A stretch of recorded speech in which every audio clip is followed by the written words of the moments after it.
All right. Who would have thought that it was possible that there was 2 Bad Publicity episodes in 1 week? And special trivia, Damon made a kind of an appearance in both of them. Yeah. Mr. Stone, how you doing? I'm doing well. How about yourself, Jameson? Oh, all good here. Thank you very much, for breaking your your retirement and coming back into the limelight here of Netrunner. You're spending your sunny days on beaches and pina coladas now. Not quite, but it is definitely better weather than they're having in Minnesota, which actually I'm headed back to tomorrow. Interesting. Just to go straighten some stuff out for your cycle. Yeah, I hear that Michael had better things to do today than to hook up with us. So I think I need to meet him at work, and we need to go out to the back and talk a little bit. Oh, nice. Yes, guys, and it was true. We were going to pull history and have 2 of the lead designers on at the same time, but one of them got a little timid and backed out. Okay, to be clear, there is one and only one lead designer, and that's Michael Boggs. I am former lead designer.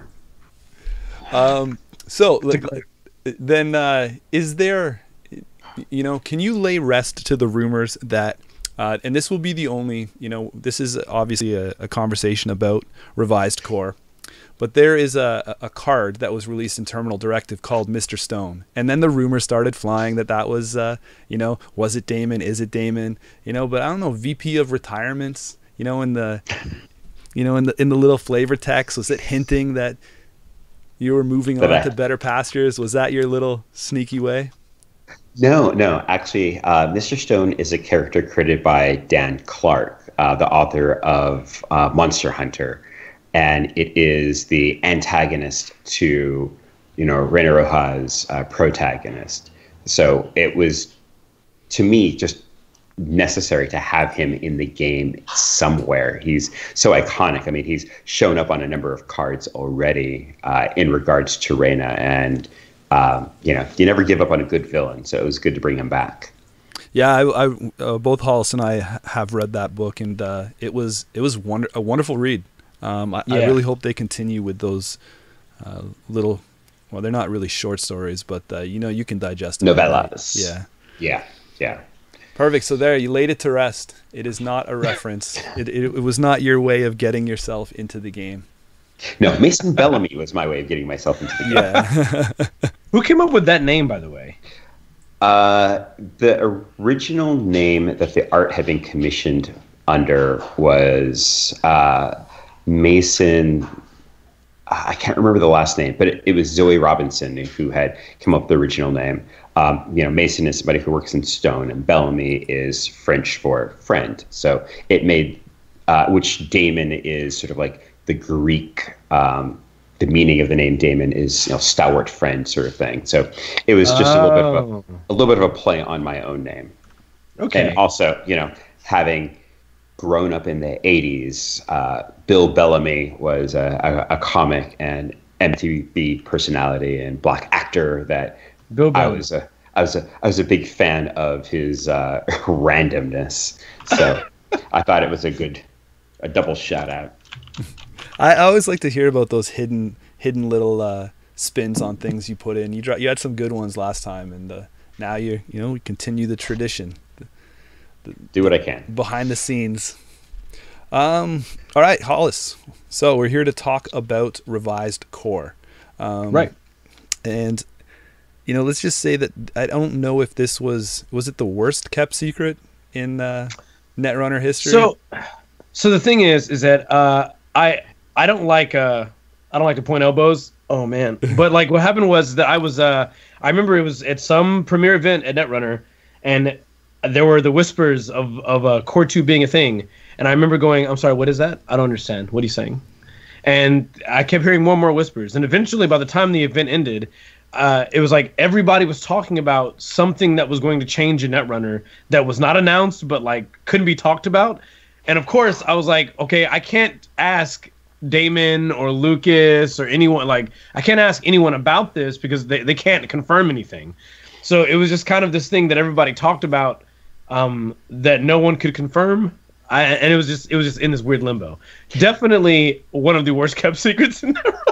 Well, see, if you had come to me, I'd have just signed an NDA and confirmed it with the, stated,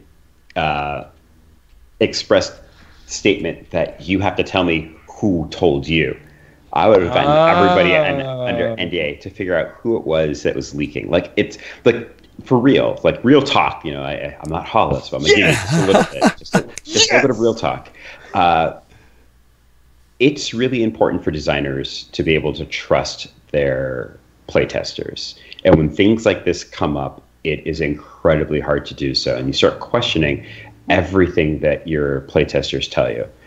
You don't know whether they're doing it because it's in their favor, if they think it's what's best for the game, if someone else that they're talking to and sharing these things with is trying to convince them to go sideways. And I've seen multiple playtesters specifically try and warp playtesting towards their own advantage. And it's just really bad news. And so every time something like this happens, we as designers have to stop and think, like, is this a breach that is so egregious that I can't trust my playtesters at all, and I have to just do the nuclear option and get rid of the entire group? Or do I just get rid of the pods or individuals that I think are most likely to have leaked? Because there is no due process here. You are testing at the discretion and kindly regard of the designer, so they can get rid of everybody or just somebody and not have any reason for it if that's their choice. So if you are under NDA and you are leaking, just stop. It's not worth the ability to say, I got scoops. Like it's yes. You make our job harder. And I honestly think that it ends up damaging the game in some respects, because there are definitely testers out there who, if I were still employed by FFG, I would not have on board, and I would actively be making decisions against the things that they had told me because I know they're untrustworthy. I think it's always also it's a really weird balance, because as a player, anytime there's any rumor whatsoever, I'm excited to hear it, obviously, right? Because I want to know what the new shiny new thing is. But it's also a matter of like, hey, the testing that takes place here it's really, really important to keep these things like closed-lipped, because you don't want to give the wrong impression. Cards change, they fluctuate. Like at any point in time, a card could be the way it is right now, and then it changes at the time it comes out. Like at any point in time in that process. So, in fact, I remember hearing a story, and I don't know how true this is. Obviously, you don't have to speak on this, but it was sort of like, it made me just giggle a bit. At some point in time, I think someone had spoiled. I don't know what is that. It's whatever the big box is with Anarch. I can't remember the name off the top of my head. And someone had spoiled, at the time the card was called Steelskin. And I remember someone walking up to, I heard a story that someone had walked up by, possibly to you, possibly to Lucas. And they were like, hey, Damon, what do you think about Steelskin? Or, hey, Lucas, what do you think about Steelskin? And someone said, I have no idea what you're talking about, but thanks for telling me what the card name is. And it's sort of like each pod might have gotten a different name for this card. So now we know which pod is responsible for this leak, if possible, or any number of things, because it's possible that different groups may get a different type or version of that card.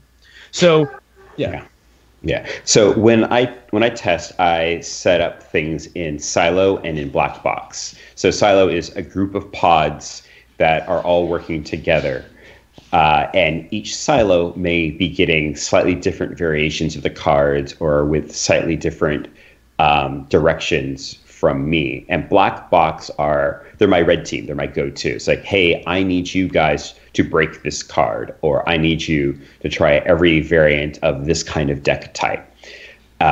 So I put them on very specific problems. And when things like that break, it's definitely a case of like do I get rid of the entire silo? Like where am I going with this? How am I going to sort this out? And sometimes you have like some very large silos. Like I've had silos that have had, I don't know, 15 different pods in them or 30 different pods in them.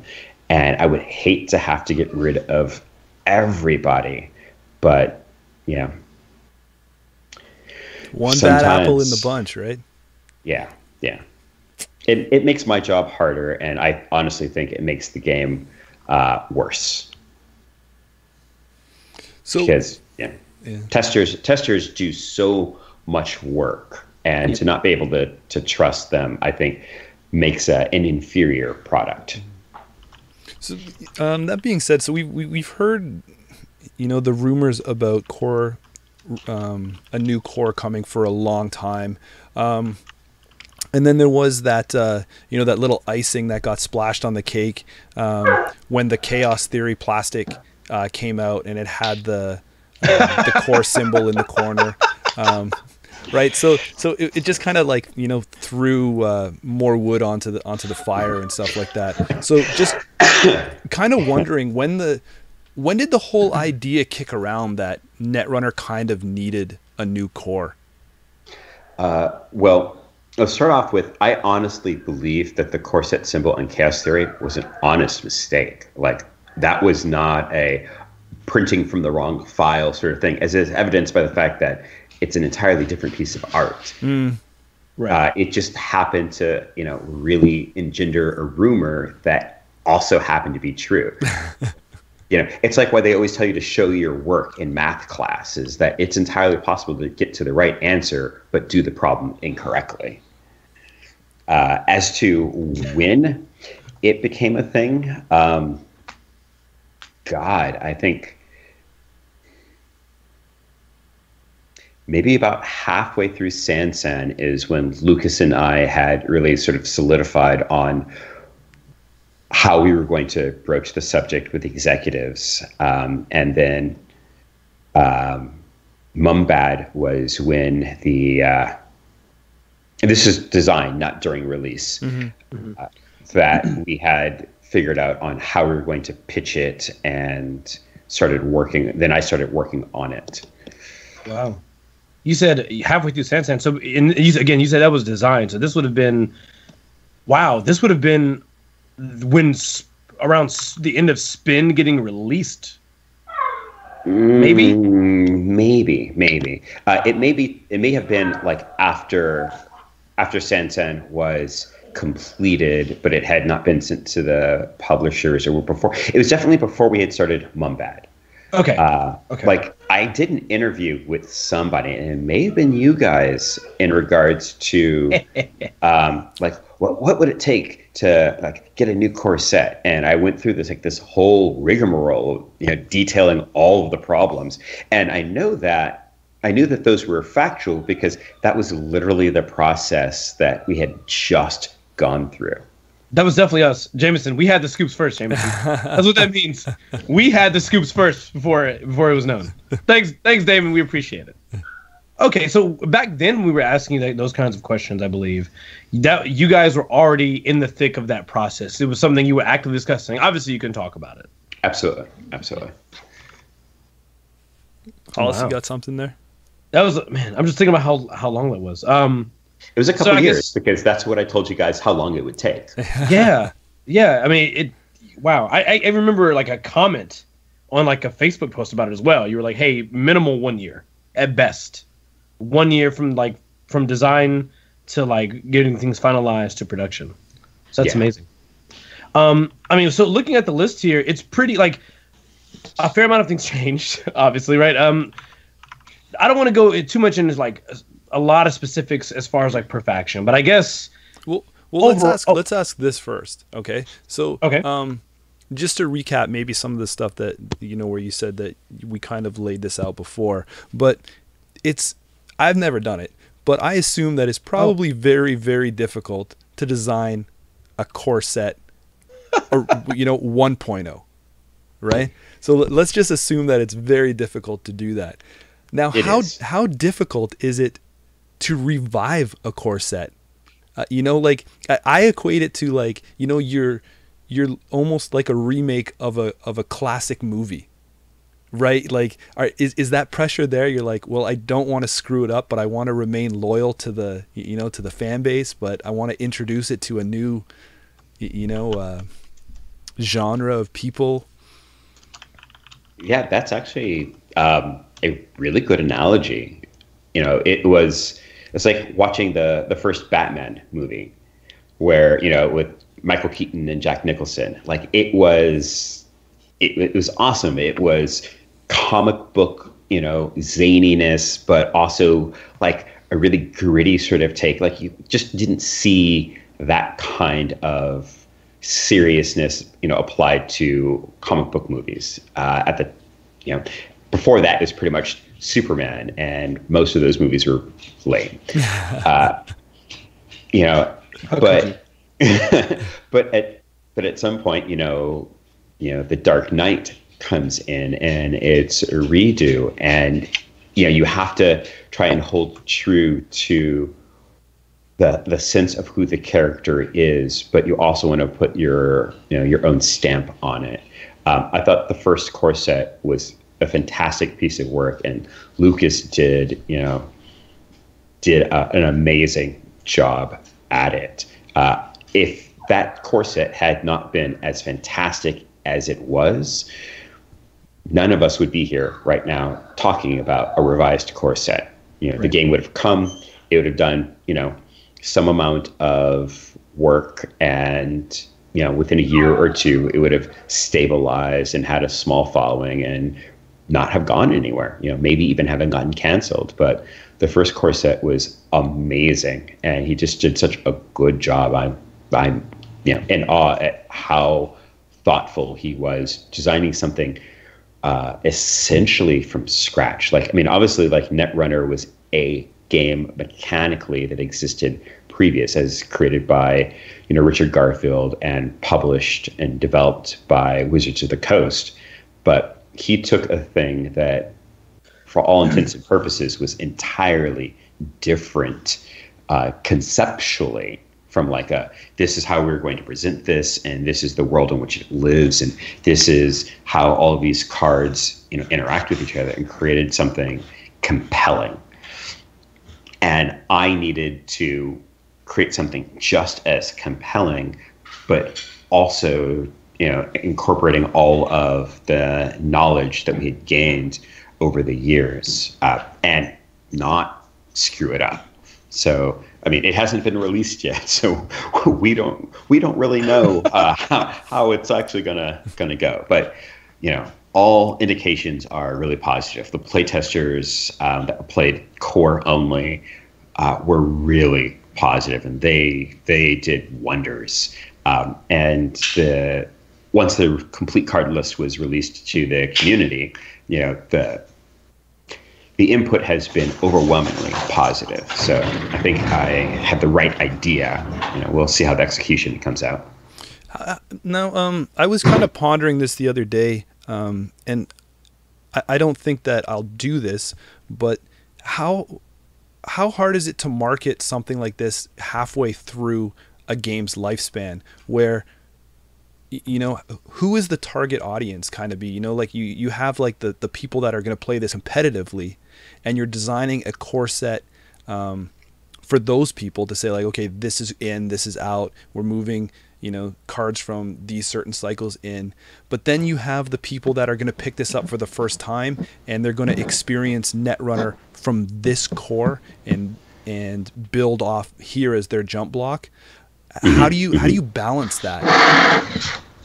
That's a really good question. And mostly I had to look at it in two ways. Is that the core set product is for the exact same people that the core set has always been aimed towards, which is people who are interested in trying Netrunner out. That's the target of all of our core sets. Like, this game seems interesting. It seems fun. I think I will buy one. And if we've done our job well, you've really enjoyed it.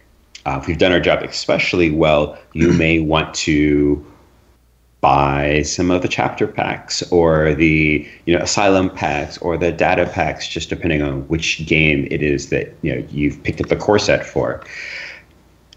And if we've done it especially well, you may even decide that you want to get everything. It's really the hook. But the other side that I was going with was not the revised core set itself, but if we were going to launch this game again today, what cards would I not want in the environment? What cards do I think should be banned? Just taken right out. And that was the list that I started with when I was taking a look at how the revised core set was going to take shape. So, all the cards that were problematic were definitely on the chopping block. All the ones that were degenerate and non-interactive on the chopping block. All the ones that were too weak were ones that were on a separate list. And that was what is in the first two cycles that we really want to keep? Is there anything that we can do a one-for-one swapsies with? Yeah. So I really looked at it from two different angles. What is going to create the best out-of-box experience for somebody who is interested in trying Netrunner? And then what is going to be the list of cards to get rid of that would make the most stable and hopefully diverse play environment for the competitive gamer. Right. And then you're still trying to preserve the core mechanics of a faction, giving all of the flavors of it, right? Like and then boosting it up so people can understand what that faction does. Like, even though there's some cards like a competitive player will say, well, I'll never play this in a competitive environment, the casual person has that option to see that that's a mechanic of this faction. Absolutely. We want to be able to have a snapshot of what each faction is. It doesn't have to be a complete picture, but a snapshot. So like, we don't have one of every type of mechanic that Criminal has, but we have a pretty good idea of what they do by looking at it. Like, okay, they have some money. They have a really interesting killer. They have some HQ pressure. They have ways of forcing res for ice, de-resing ice, jumping over ice. So like, you got a pretty good idea of like, oh, like this is, they're less about like super powerful breakers, and they're more about like tricks and shenanigans to get in. And they do good things with money, and that's what this faction is. But Shaper is like all about slow and steady wins the race. So it's like, I have these things that are really efficient breakers, and I get money, but I do it through my programs, and everything is like building blocks. Each thing helps create a level of synergy with the other pieces. And so being able to give the snapshots for each faction is super important. Did you feel that some factions had to be changed from their mechanics? Like the one that jumps out the most would be, say, NBN. Some of their fast advanced mechanics kind of got stifled, a little bit. I would say that NBN sort of fell into two specific areas. One is that the two most popular things that made fast advance for the core, Sansan and AstroScript,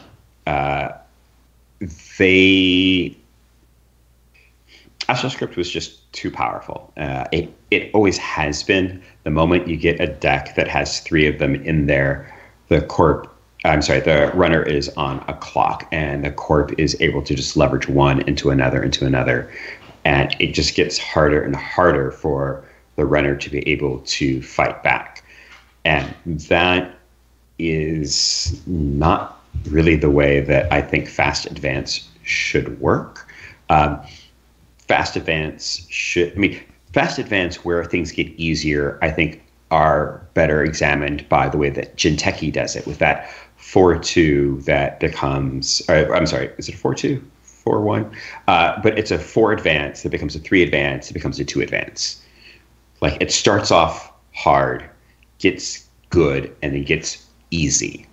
Like, I think that is a better kind of curve to be looking at. And so AstroScript was just, frankly, just too good in every possible environment. But NBN was also, I think, the weakest corp played with a single core. True. So giving them just a general boost, but at the same time giving them a slightly different direction, I think actually makes them a better core set faction. Okay. Well, so I have a question, but it's going to dial it back a little bit to something you mentioned before. Sure. Just in regard to the design, the concept of redesigning the core set. Okay. So if we look at Game of Thrones, right? If we look at the way Game of Thrones is, Game of Thrones had a long lifespan, and then at some point, as designers, the game was looked at and you said, okay, at this point, the game has gone on for so long. We've had so many changes, so many like banned lists, restricted lists. It's probably better to to rework a new version. Was this ever a discussion about Netrunner as well? Instead of just a core 2, was it discussed maybe an actual reboot? No, that was never a consideration. The problem with AGOT First Edition was that it was kind of a victim of its own success in a lot of ways. The original design was done in a CCG environment, 2002? So, this is still the wild west of CCGs, where, you still had, Vampire, the Eternal Struggle, and Werewolf, and, Hecatomb, and like all of these like just wild. I just saw again, Hollis. You remember that game? Wow. Hecatomb was a favorite of mine.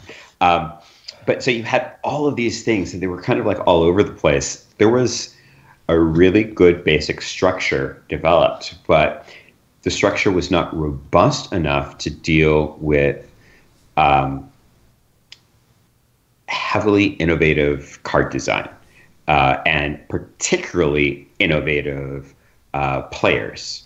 So they were finding card interactions that were not easily explained with the rule set. So new rules were added, and then new rules were added, new rules were added to address things that were essentially fundamental aspects of the game that just had not been expressly stated. And after 15 years of that, actually, I guess it's closer to 15 years from the point where the game was first designed, but we'll call it 13 years of playtime. It was incredibly difficult to make cards without creating a break somewhere in the card pool. And it was decided that certain aspects of the rule block were just too convoluted, too Byzantine. The timing structure was hard to understand.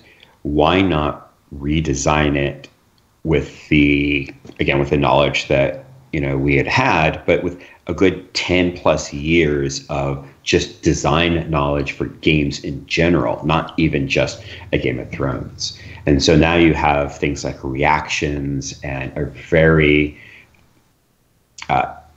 simply laid out timing structure that is not particularly difficult for a new gamer to follow.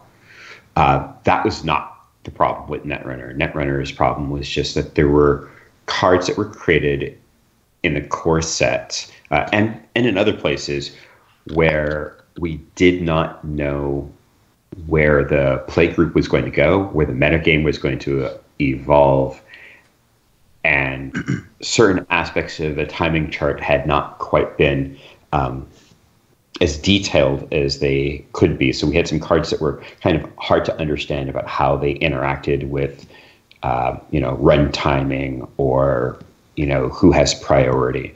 So it was really a case of, what can we do to refine the card pool? And, in the process of doing a revised core set, be able to make the rule set a bit more clear, I should say. So for Netrunner, I mean, there's a lot of people have asked this question in chat. So, I mean, I'll throw it to you now. I mean, so Damon, out of the cards that remain in Core 2 across certain factions, can you give us some examples of cards that were on the bubble? On the bubble, things that had thought about getting rid of and chose not to? And the reverse, things that you got rid of but almost didn't. Well, I can tell you that one right off the bat. The first example is Scorched Earth. I went back and forth on Scorched Earth for a while, and eventually landed on getting rid of it, not because the card itself was problematic or too powerful or too hard to understand, but because it limited design space and created a very specific expectation on the part of the players. I pay this much money, and if they have a tag, I do this much damage. And every meat damage card ever printed has always been compared directly to Scorched Earth. If I have to pay more money or requires more tags, then I expect it to do this much more damage, or some tweaking of that formula. And it created a binary state for meat damage and tag punishment. Why should I do a close accounts if I can just hit you with a couple of Scorched Earths and close out the game? And so getting rid of it in the core set makes NBN's tag punishment much more meaningful, and it allows for a broader scope of meat damage cards for Wayland to come out that maybe don't rely on tags quite as much. Now that card is not around, it also allows them to have their own ways of tagging the runner. So that's an example of a card they went back and forth on. Okay. As to one that stayed in, that's a little bit harder. I think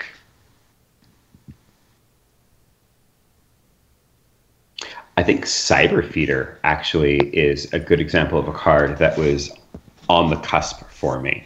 Not that there was anything wrong with it. I mean, Cyber Feeder is a great card, but ultimately that slot was thought about for other Anarch cards that were going to be rotating out. And each time it was like, yeah, I actually like this card better than Cyber Feeder, and I think it's got a place in the core. And then I decided that, having that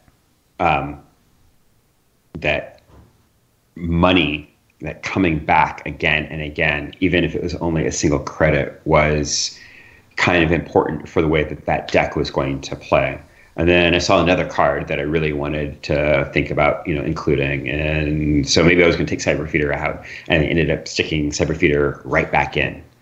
So yeah, that's a good example of one. I ended up keeping it mostly because the idea of, renewable credits was something that I thought was important to have on the runner side, and not just coming in NBN for their identity. What about cards that were on the bubble to be saved from the cycles? Like, I think the biggest eye-opening for me about this is I realized that probably too late that you moved addresses. So those checks I was sending to the Minnesota address to keep, so you would keep E3 feedback filled. So once as an Atom player, once E3 got cut, I was a little sad. I was like, come on, save it. No. I should have sent those checks to California, but yes, you should have. No, E3 was a really good card during its time. It really helped Criminal a lot in some very specific builds, but ultimately it was showing its age, and it was allowing for it was allowing for people to be able to get around specific detractions on breakers. Like, part of what makes breakers balanced is the thing that they don't do well. You know, and if you're spending a bunch of money to get it up to strength, then, you know, you've got an easy break. Or you can spend only a little bit of money to get it up to strength, but it's got an expensive break. And E3 just sort of like twisted those things a little bit.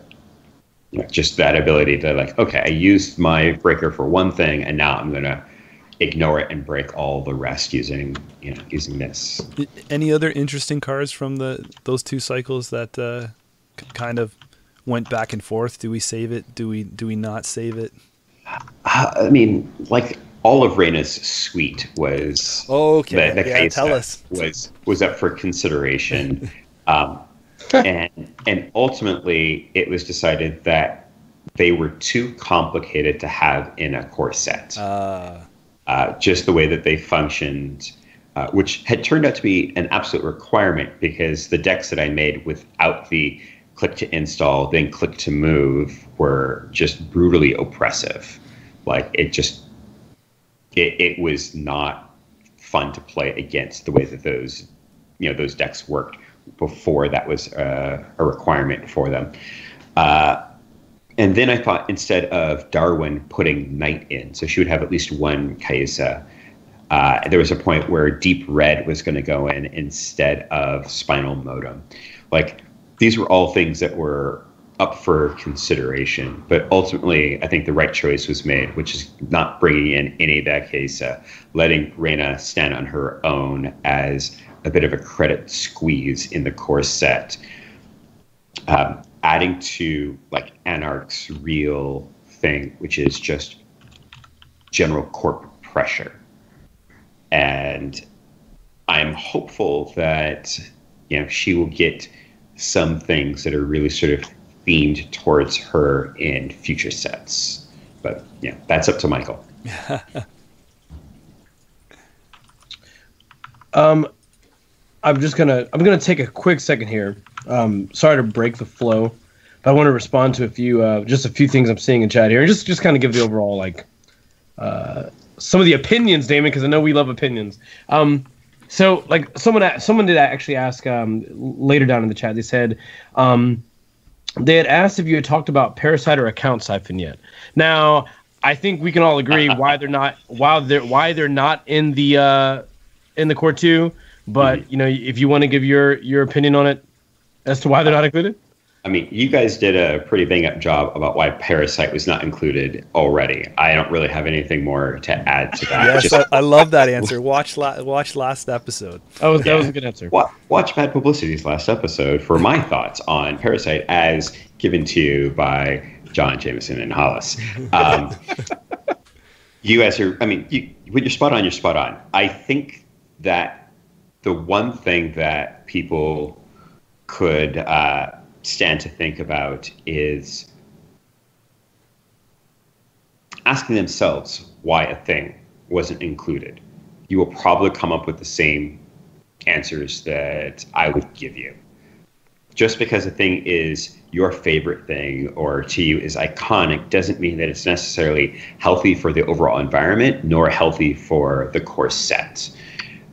So if something that you loved was removed, there's probably a fair chance that I also loved it on some end, or Lucas did, or Michael did, because we are all players as well as designers. So you'll probably see some variant of those at some point. You know, it's not necessarily in the Qatar cycle, but, you know, maybe the one after that or the one after that.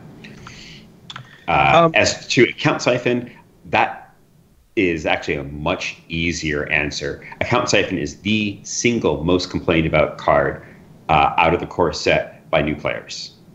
It is just no fun to have to, you know, think that you're building up to something and then suddenly lose all of your money. It just doesn't feel good.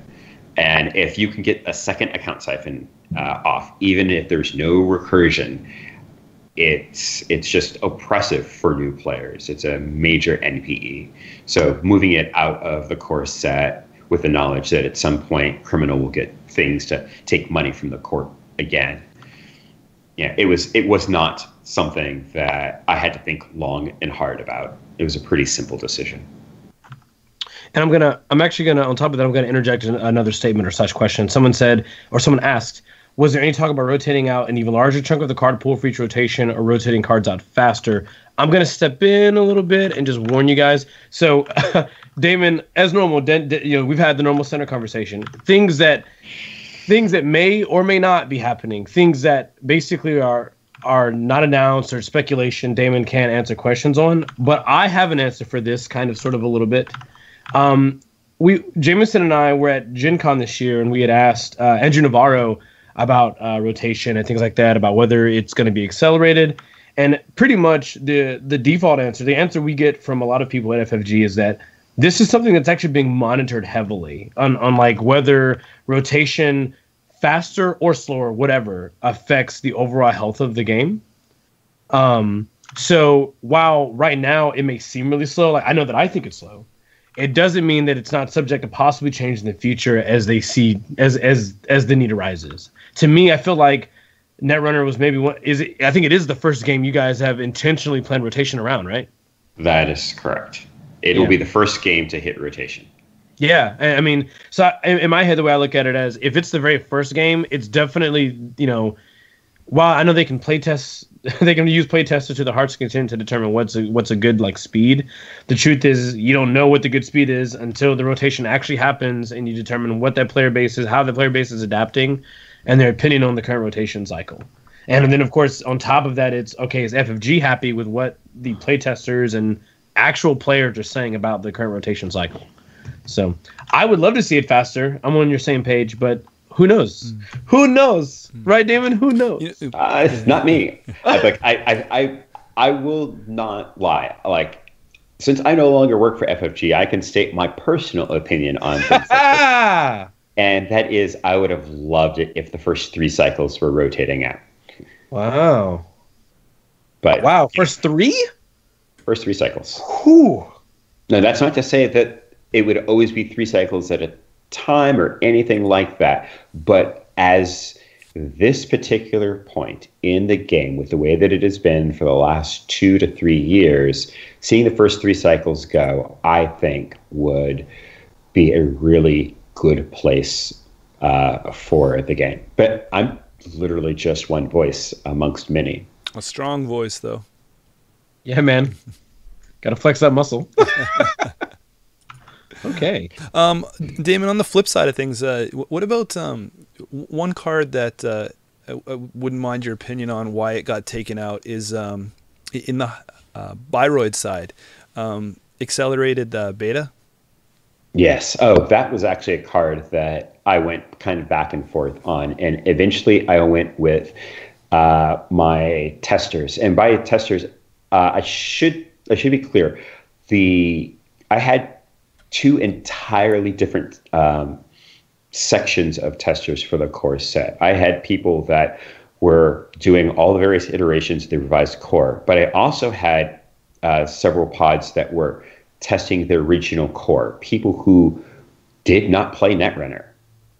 And I was monitoring how they played, what they liked, what they didn't like.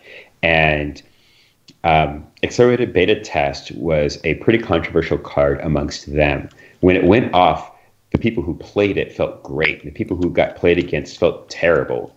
And when it failed, the people who used it felt terrible. And the people who had it played against them were somewhere between indifferent to happy, depending on whether they ran archives. Like, it was just such a feast or famine, and the emotional, the emotional weight that they had towards it being positive or negative.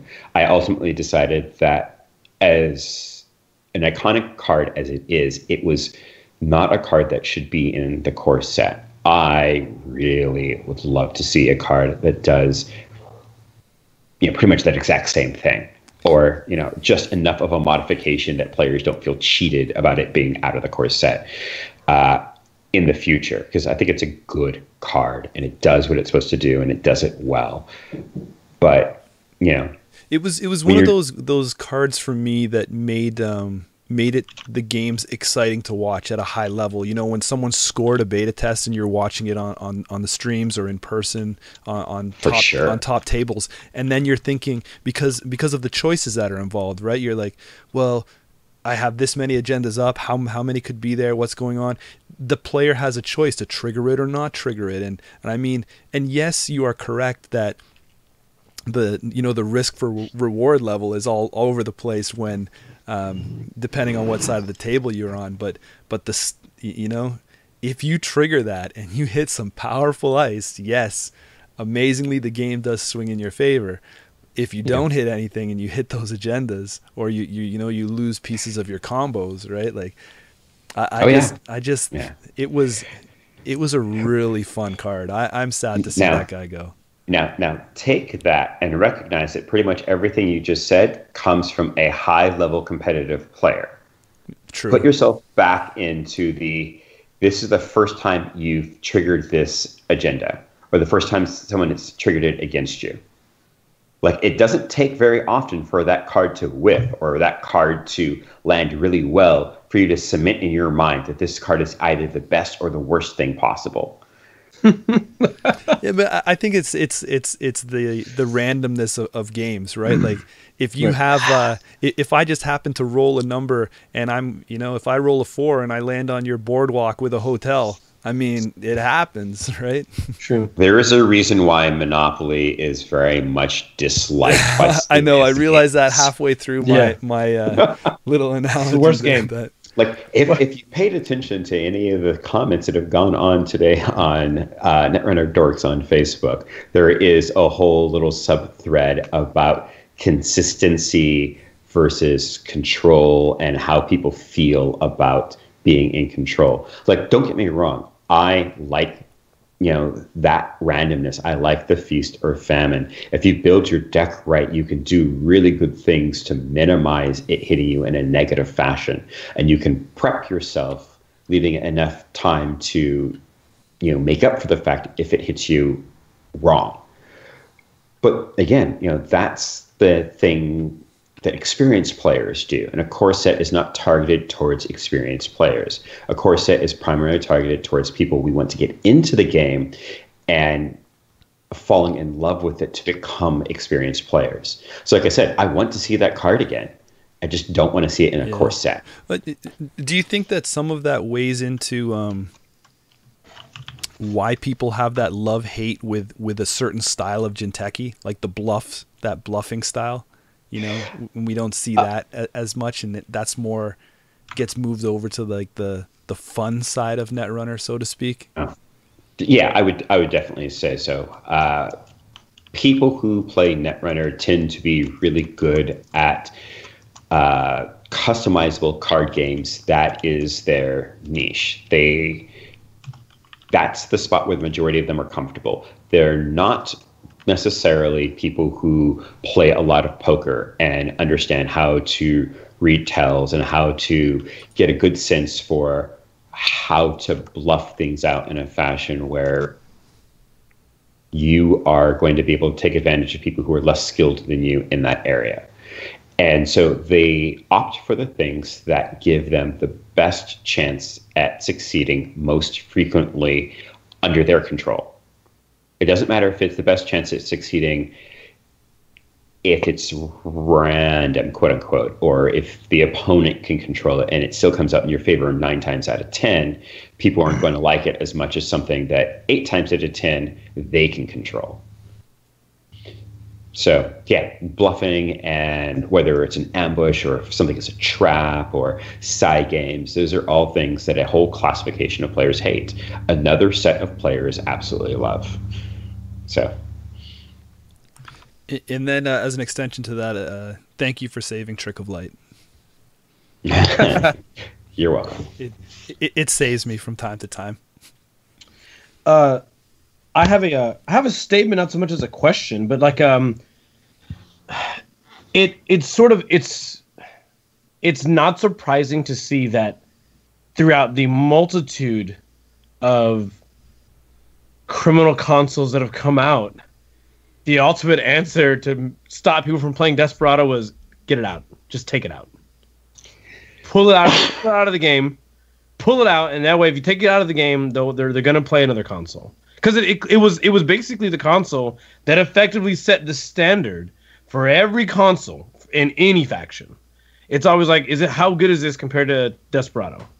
Is Logos as good? Is oh my goodness, I can't even think of the rest of Forger. Like it's like really, really difficult because with the exception of maybe like of Anarch, right, where they have like a lot of really good options for consoles.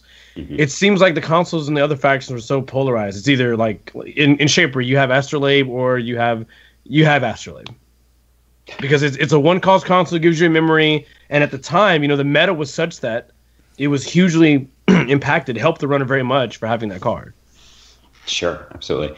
And yeah, you were not wrong. Desperado was just too good. Like, everything about it was too good. I mean, I could say more if you want. That's what it boils down to. It should have cost more. It should have had one more pip of influence, and it should have had a lower. It should have had a restriction on how it fires, like remotes only or centrals only, or also like Gabe the first time. Like there should have been something else in there, but getting a credit every single time for only 3 credits. It's just, it was too good.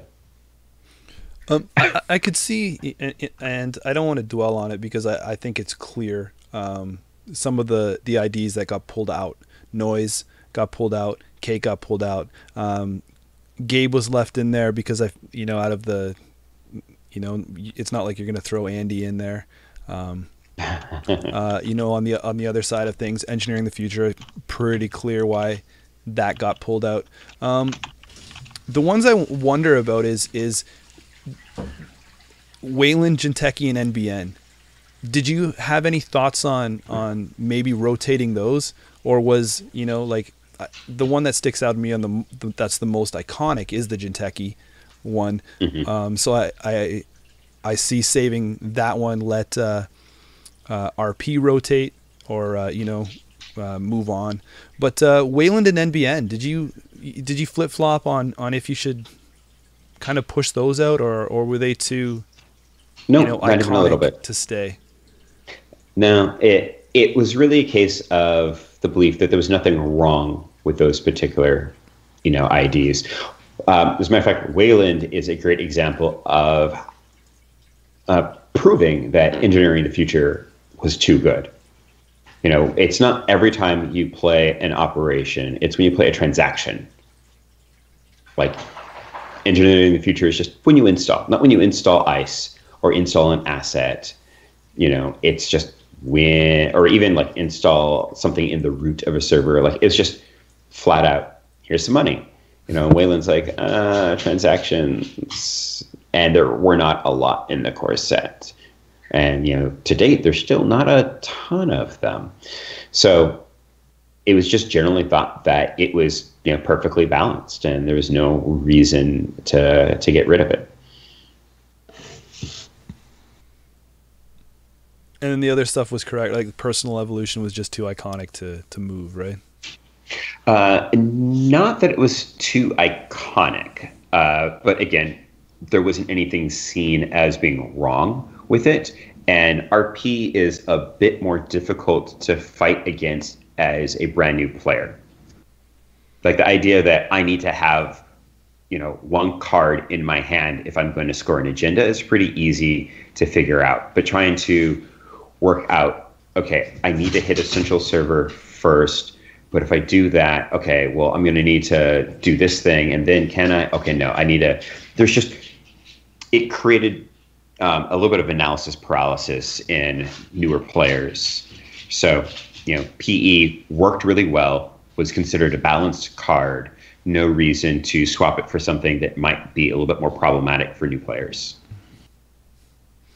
Are we on the verge of seeing, we've seen more and more expose effects come through at the end of the last cycle and stuff like that. Is that the reason why we had to kill Zaibatsu?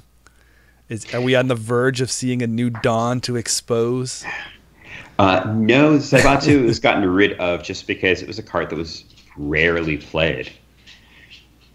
The timing of it works in sort of a interrupting, preventing, roll back sort of fashion, and the more that we could move away from that or use a set of wording that is a little bit more explicit in how it works within the timing chart, the better.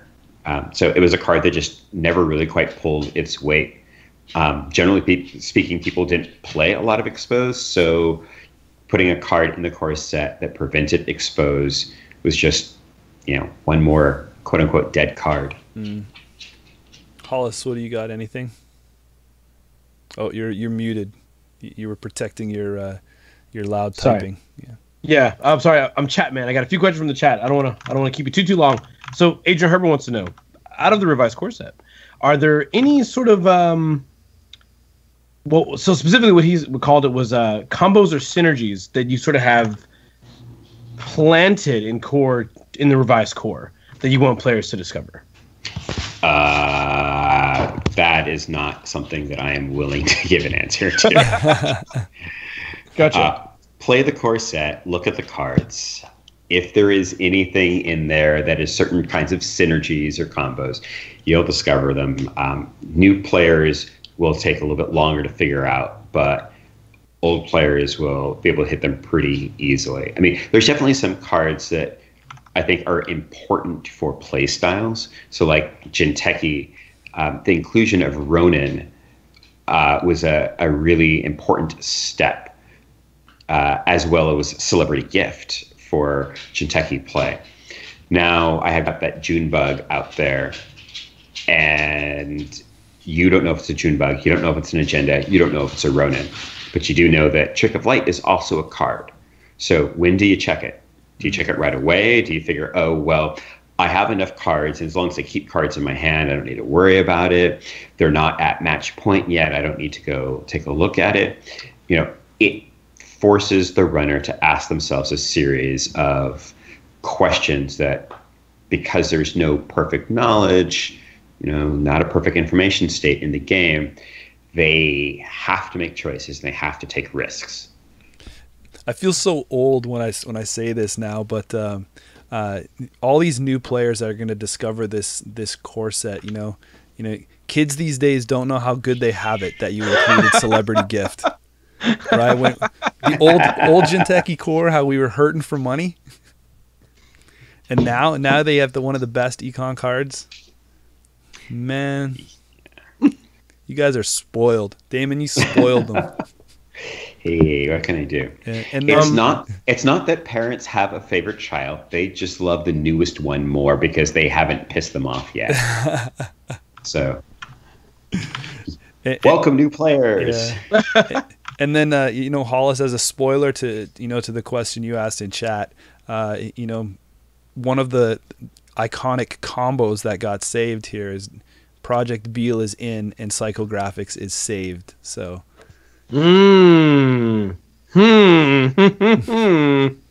Yeah. So there is your core 2 fast advance combos.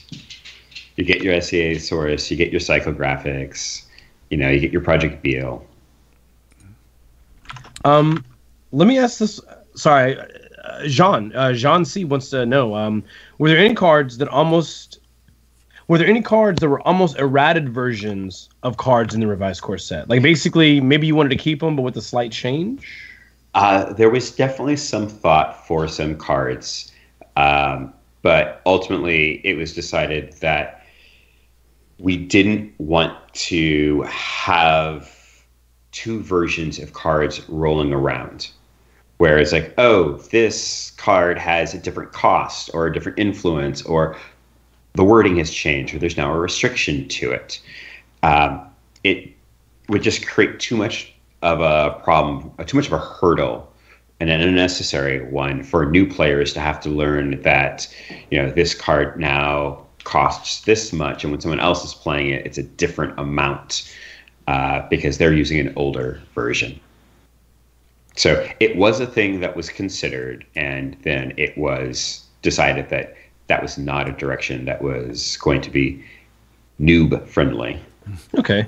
Is there a side that was harder to revise than the other, or and or a faction that was hardest to revise? I mean, I think all of them as a whole were hard to revise. Each of them had cards that were super obvious that, this is a card I definitely want to save, and this is a card I definitely want to get rid of.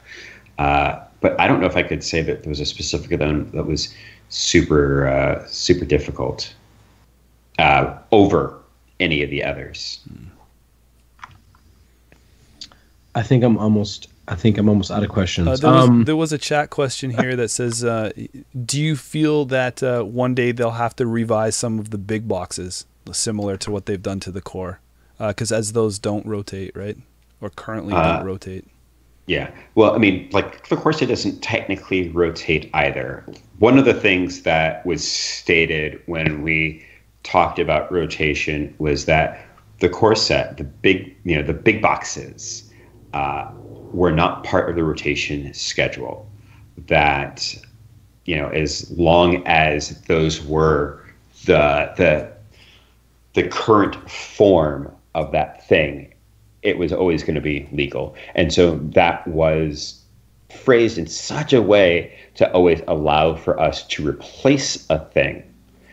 But it would never be part of the standard rotation schedule. Right. So it's not like the core set is rotating and you're getting a new core set because rotation is happening. There were problematic cards, and timing it to go with a reboot, quote unquote, of the meta game, not the card pool, but the meta game, was considered well timed. There is no technical reason why this couldn't have been done earlier, or why it couldn't be done a year from now as opposed to right now, except it was the time. And once we had a path forward that we had convinced the executives of, this is just how long it took. So whether something like Creation and Control or Data and Destiny or any of the others will ever be replaced, I couldn't tell you. That's really a thing for Michael to decide and then sell the executives on. But if you're listening, self-modifying code and clone ship should go away. Okay, well, all right, dude. So they need to be gone. Get them out. I have one more. I think this is the last rule when I saw, maybe. We're going way back, Damon. We're going way back, like a Maybach. It says, were there any original core set combos that you felt were either underutilized or were under the radar, and if so, what were they? Oh, God. I honestly can't remember 100%. Like, that's just so long ago that, I was actively playing core set single and then in triplicate to get a feel for how the decks played and where I was seeing problems, to be able to tell you what combos existed and that I thought might have been underplayed. I have one pipe dream that I'll share to Maui Chris. I always hoped that Matrix Analyzer would be incredibly useful in Jinteki, and it never really panned out the way I wanted. Yeah, well, Matrix Analyzer never really panned out. That's the reason why it's gone. Yeah. I was always, like, in my head, the ability to say you run through this ice, and as the on encounter ability, I place an advancement token. It was sort of like, well, at the time it didn't quite work that way, but it sort of in my head was similar to like the old school Mushin Notion, right? Like a lot of people love Mushin Notion as a card because simply just putting a face down card from Jinteki and then saying as your last click advance at ones is terrifying. Because do you run a card with 4 advancements on it against Jinteki? I don't know if you do. I think that's a pretty scary prospect. Yeah. Matrix Analyzer would have been better if it was a larger trace strength. If you didn't have to pay to use the place an advancement token, or it had higher strength, any one of those I think would have made it a bit better. Any two of those would have made it a dangerous card that people would have to really consider in regards to how it's played. But having to pay a credit to place an advancement for something that ultimately was a trace 2 that gave a tag, I mean, it wasn't a very great card. Yeah. Yay. It blows my mind to think that you think cards aren't great, by the way. I want you to know that. Sorry, what was that? Yeah, it blows my mind to think that you look at some cards and say, yeah, this card is not great. Oh, God, yeah. No, I mean, like, everybody knows that there are cards that have collectively been decided as being crap that I think are way better than crap. But that is not the same thing as saying, not only is it crap, this card is amazing and you all have it wrong. It's that this card is not nearly as bad as you think. Yeah. But there are definite examples of cards that are, design mistakes, either too high or too low. Lucas made them, I made them, statistically speaking. Yeah, shut up. Damon. It was like, I don't know. So how do you always have that handy to pull out, Hollis? Because every week, I've done this since this card's released. This is a real story. Every week when I pull out like cards, I take a look at this card and I try really hard, and I'm like, okay, so what if? Why don't you just name it too before the audio version? It's test ground. It's a 0 to res 2 to trash asset. It says test ground can be advanced. Its ability is trash it. Derez 1 card for each advancement token on test ground. So it's a corp card that derezes cards. And I was like, I don't have a plan for this. And I'm holding out. I'm like, maybe there's some secret sauce. I don't have a plan for it yet. But secret sauce, I do like secret sauce. Yeah. Well, I mean, I can tell you exactly what it was intended to be used for, and that was to reboot, your advertisement bioroids. It's like, oh, okay, well, I'm gonna flip it over, res it again, and restock on the counters. But having to pay credits to advance it to do that, and then having to pay to re-res it, ultimately was just, no bueno. It's the trash cost is also too low. Yeah, gotcha. I think that it was the idea of advancing it was sort of in that realm of I'm going to bluff this as as an agenda, and you're going to waste a run on it, and then I'm going to flip it, resing it, trash it, and then redo some stuff. Okay. There should be 2 different cards. One that is a legitimate another version of an asset that pretends to be an agenda, so that it's not just Thomas Haas and Cerebral Overrider. But you also would want something else that would allow you to de-res a card. Or if this one could have been trash to de-res and then re-res a card, lowering its cost by 1 for each advancement token on it. Like, that would have been another way that would have been much more interesting. Right? You get 4 tokens on it, they make their run, or even if they don't make their run at that point, you're like, great, I've got my last set of pulls for my Eve campaign. Let me go ahead and res this, trash it, de-res Eve, automatically re-resing her for, that reduction in cost. Okay. And then get all those tokens back. Okay. Or, get all those credits back, I should say, not specific tokens, but credits. Like, that would have been a version, I think, that would have seen some play. Maybe. Because you extend the life out of those trashable assets that they don't want to get rid of that are just constantly giving you money. Yeah. Okay. I have what I think may be the last question out of the chat. I am so sorry, Damon. By the way, before I ask this, thank you for being so patient. No worries. Thank you. The last question I have, and I know this is a reaching question, but I'm going to do it because I want this person to like me. So basically, if you had to get rid of one Link or Bad Pub as a mechanic and put something new in, maybe something more elegant even, which mechanic would you get rid of? That's the first part of it. I'll give you a hint. One of them is not in the title of the podcast team you're with, so you might. So this is Link's Big Adventure, is the podcast I'm on right now. Yeah. So definitely Bad Publicity. Is that? Did we just get? Is that your answer? Is that the one you'd get rid of? No. I'll be honest. I don't know if I would get rid of either of them if I had the choice. I would probably revamp both of them slightly, but I would not. I don't think I'd get rid of and just arbitrarily replace it with something entirely different. Okay.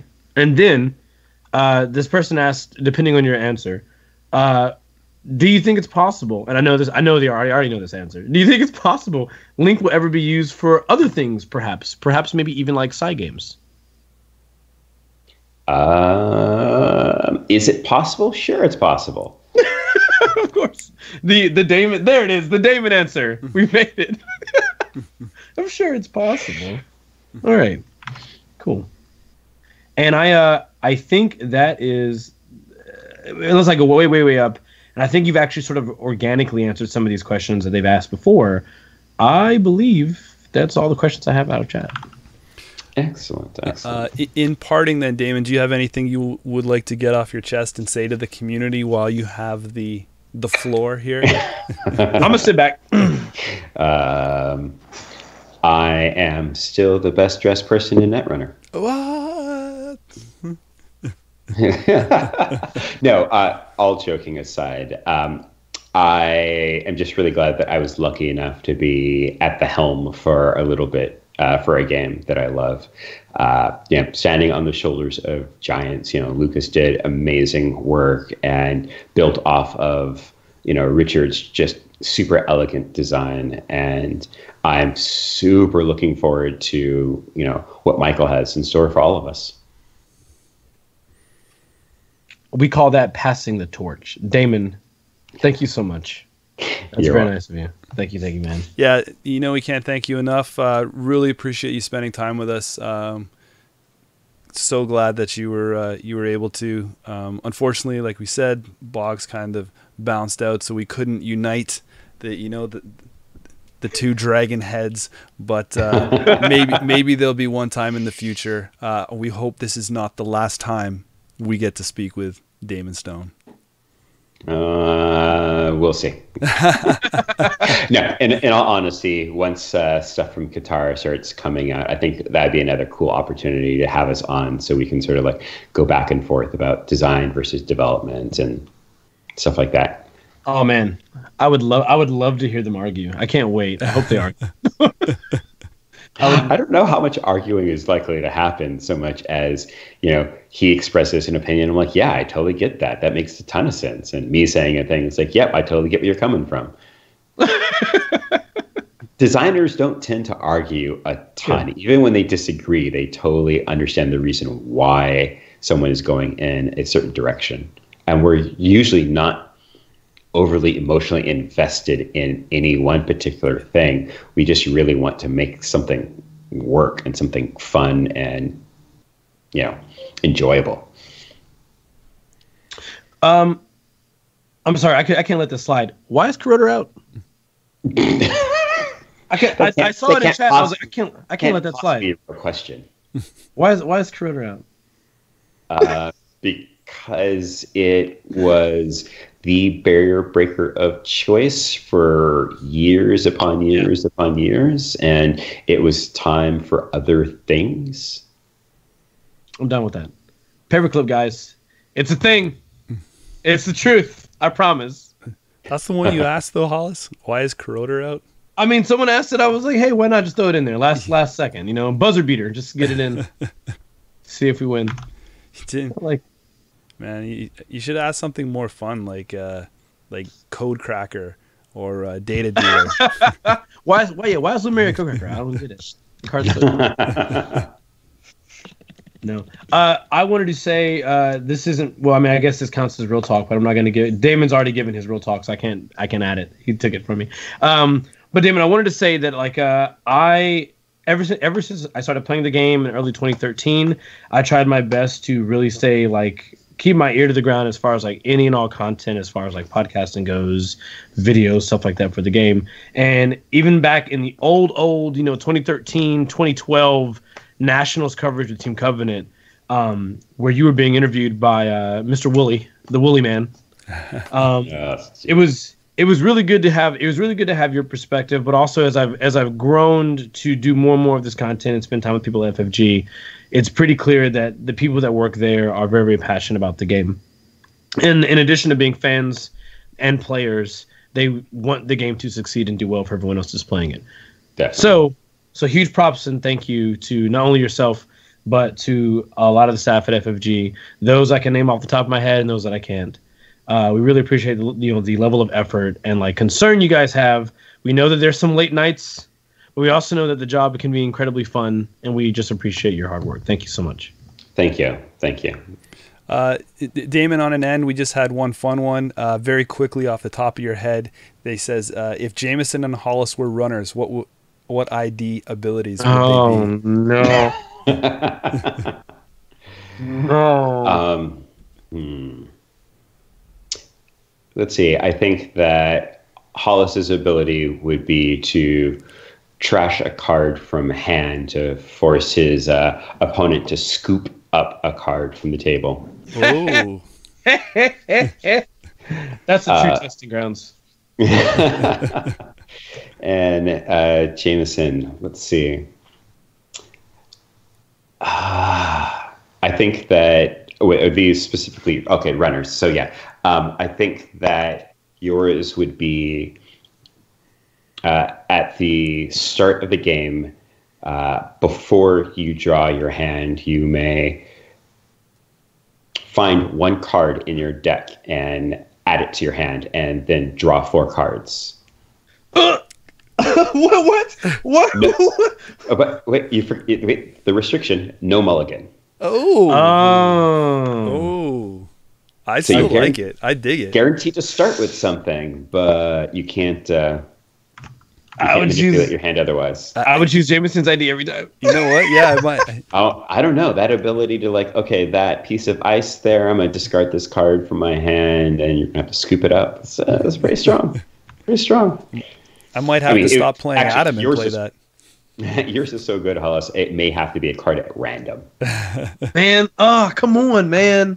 Well, I mean, think about it. You got something you got a 4 advanced card. It's like, yeah, just gonna toss this card out of my hand, and you just lost 4 credits, 4 clicks, and now I'm gonna run an HQ. Yeah, it's easy to fix though. We just make me the collective. Give me 55 cards and 1 influence. Easy fix. Just straight easy fix. Collective. That could work. Yeah. Oh my god, that'd be ridiculous. Thanks, Damon. Appreciate your time. Appreciate everything you've done for us. Thanks for the last cycles. Talk to you soon, guys. Really appreciate everybody tuning in, keeping active in the chats, and enjoy. All right. Take care, guys. See you, everyone.